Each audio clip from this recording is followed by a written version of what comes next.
Cindelaras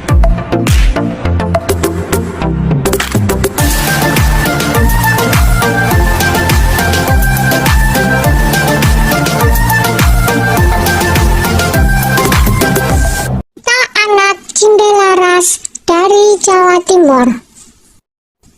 Kerajaan Jenggala adalah kerajaan yang makmur. Namun, semenjak rajanya yang bernama Raden Putra memiliki selir, semua jadi berubah. Kerajaan yang tadinya tenang, kini selalu bermasalah.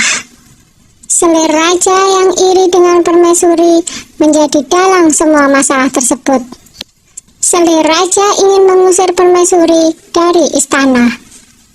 Suatu ketika, selir bersama tabib raja memfitnah permaisuri. Maaf Paduka, seseorang menaruh racun ke dalam minuman selir. Tidak ada pelayan Paduka yang berani masuk ruangan ini kecuali permaisuri, kata tabib dengan meyakinkan.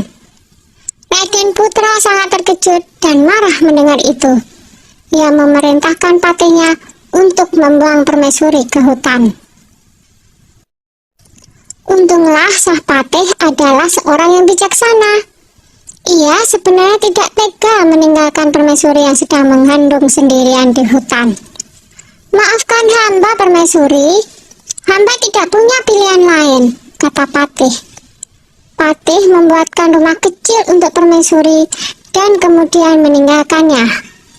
Setelah beberapa bulan di hutan, sang putri melahirkan seorang anak laki-laki.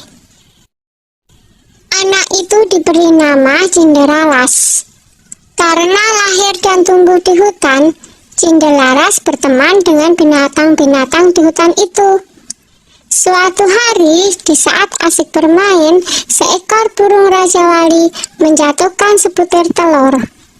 Cindelaras mengambil telur itu dan bermaksud menetaskannya.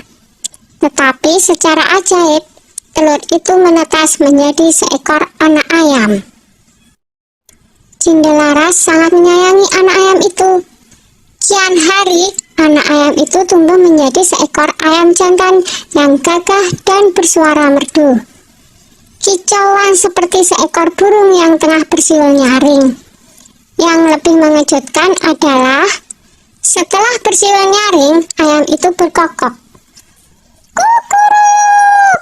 Tuanku adalah Cindelaras. Rumahnya di tengah rimba, atapnya daun kelapa. Ayahnya Raden Putra.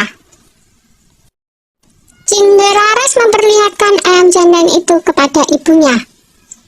Ibu Cindelaras yang mendengar kokok ayam itu akhirnya menceritakan asal-usul mengapa mereka sampai berada di hutan. Mendengar itu, Cindelaras bertekad mengungkap semua kejahatan selir raja ke istana. Aku akan ke istana, Bu. Aku yakin kebenaran akan menang dan kejahatan akan mendapatkan hukuman yang setimpal. Setelah diizinkan oleh ibunya, Cindelaras berniat pergi ke istana membawa ayam jantannya. Dalam perjalanan, ada beberapa orang yang sedang mengadu kokok ayam mereka. Cindelaras kemudian dipanggil oleh orang-orang itu. Ayo, kalau berani, adulah kokok ayam jantanmu dengan ayamku. Ayam siapa yang paling keras suaranya? Tantang orang itu. Baiklah, jawab Cindelaras. Ketika diadu, ternyata ayam jantan Cindelaras berkokok lebih keras.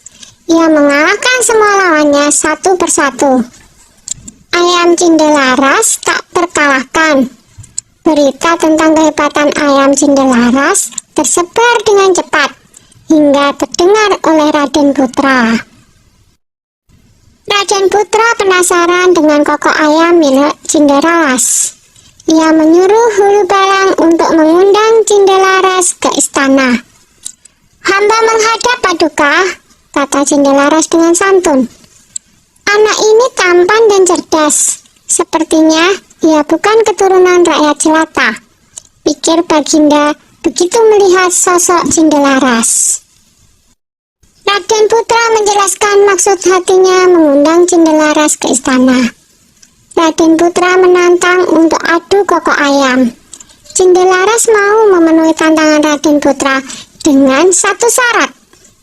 Jika ayamnya kalah, maka ia bersedia mengabdi mengurus ayam Raden Putra seumur hidupnya.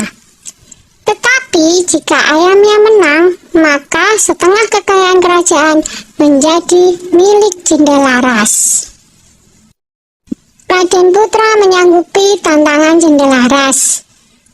2 ekor ayam itu mulai berkokok. Ayam Cindelaras berkokok dengan sangat merdu dan lebih keras. Penonton bersorak mengeluh-elukan Cindelaras dan ayam jantannya. Baiklah, aku mengaku kalah. Aku akan menepati janjiku. Tapi, siapakah kau sebenarnya, anak muda? Kata Raden Putra penasaran. Cindelaras lalu membisikkan sesuatu kepada ayamnya. Tak lama kemudian, ayam jantan Cindelaras berkokok keras. Kukuruyuk, tuanku adalah Cindelaras. Rumahnya di tengah rimba. Atapnya daun kelapa, ayahnya adalah Raden Putra. Begitu berulang-ulang. Raden Putra kaget mendengarnya, lalu bertanya, benarkah apa yang aku dengar? Lalu Cindelaras menjawab, benar Baginda. Hamba Cindelaras, ibu hamba adalah permaisuri Baginda. Bersamaan dengan itu, sang patih segera menghadap dan menceritakan semuanya. Aku telah melakukan kesalahan, kata Baginda Raden Putra. Aku akan memberikan hukuman yang setimpal pada selir dan tabibku yang bersekongkol dengannya.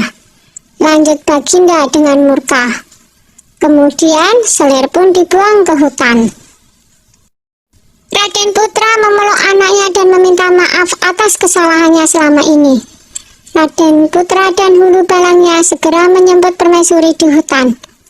Akhirnya, Raden Putra, permaisuri, dan Cindelaras berkumpul kembali. Setelah Raden Putra tiada, Cindelaras menggantikan kedudukan ayahnya dan memerintah dengan adil dan bijaksana.